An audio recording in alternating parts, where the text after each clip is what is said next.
စောစောစားမယ်ချက်မယ် YouTube channel မှာကြိုဆိုပါရယ်စပလင်နဲ့မုံမွေးလေးနဲ့ဝတ်သားတော့ချက်ကိုဒီလိုချက်စားပူကြလားအနိုင်ရရင်တော့ဖိတ်စားသွားမယ်ဟင်းတစ်ခွက်ပါတော့ကနေရှူလာတဲ့ဝတ်သားလေးတွေကိုစနီတုံးမှာအတုံးသေးသေးလေးတွေပိုင်းလိုက်ပါမယ်ပြီးရင်တော့ပကံတစ်ခုလေးကိုထည့်ထားပြီးလိုက်ပါမယ်ဒီဝတ်သားတော့ချက်လေးကိုမျိုးသမီးရချက်ကျွေးမှာပါစပလင်လေးတွေကိုပပလေးနဲ့ချက်သွန်အနီကိုခွာပြီးတော့ပပလေးနဲ့ပြီးလို့ရှိရင်တော့ချက်သွန်ဖြူလေးတွေကိုအပွားနဲ့ခွန်ချမ်းလေးတွေချွတ်ထားပြီးလိုက်ပါမယ်မရုပ်ဆောင်ထဲမှာစပလင်တွေကိုညှက်နေအောင်ရင်ထောင်းမယ်စပလင်ညှက်သွားရင်တော့ချက်သွန်အနီကိုညှက်နေအောင်ထောင်းမယ်ချက်သွန်နေညှက်သွားရင်တော့အခွန်ချမ်းလေးချွတ်ထားတဲ့ချက်သွန်ဖြူလေးကိုထည့်ပြီးတော့ညှက်နေအောင်ထောင်းလိုက်ပါမယ်ပြီးသွားရင်အယောင်လှဖို့ရန်အတွက်မြို့သည့်အစိမ့်မှုန်လေးတွေကိုထည့်ပြီးတော့ထောင်းပေးလိုက်ပါမယ်အကိုလုံးစီတက်မဲ့ဟိတ်ခန့်အမွှေးချိုင်တွေထောင်းပြီးသွားပြီဆိုလို့ရှိရင်တော့ကျွန်တော်တို့က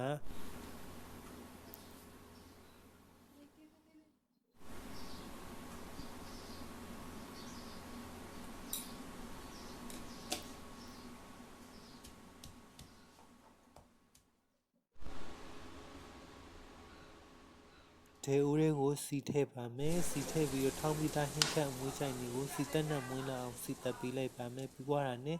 လီပြီးသားဖြစ်တဲ့ဝတ်သားတွေကိုကျွန်တော်တို့ကစီတက်ထားတဲ့ဒေတွေကိုထည့်ပေးလိုက်ပါမယ်ပြီးွားရင်ဝတ်သားလေးတွေကိုလုံးပေးလိုက်မယ်ဝတ်သားလေးတွေလုံးလို့စီပြန်လာပြီဆိုလို့ရှိရင်တော့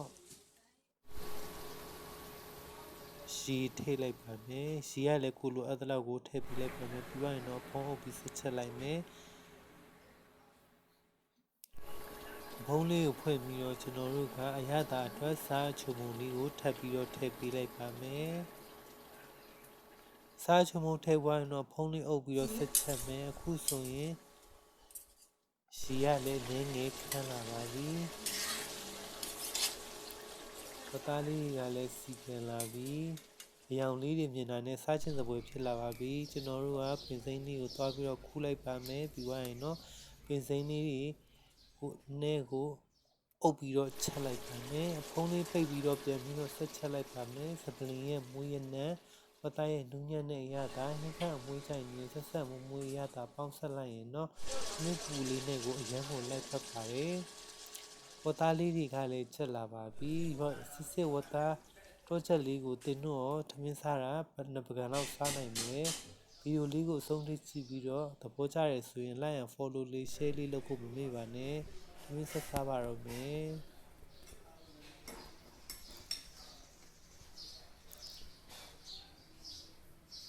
ဒါတော့ခင်းသည့်ရခိုင်ချက်လေး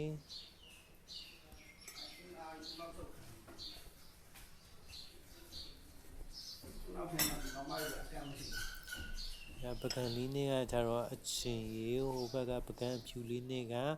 ဝတ်သားတော့ချက်ဒီဘက်ကငချောင်းနဲ့အာလူးလေးနဲ့ချက်ထားတာပါ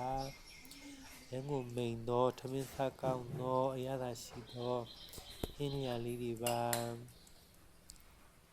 အချောက်ကလေးကလည်းအနှင်းငယ်လေးအရသာ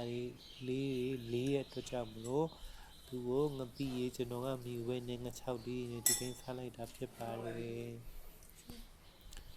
ထမင်းစားလို့ရန်ကောင်းတယ်ကျွန်တော်နဲ့အတူတူထမင်းလိုက်စားကြပါ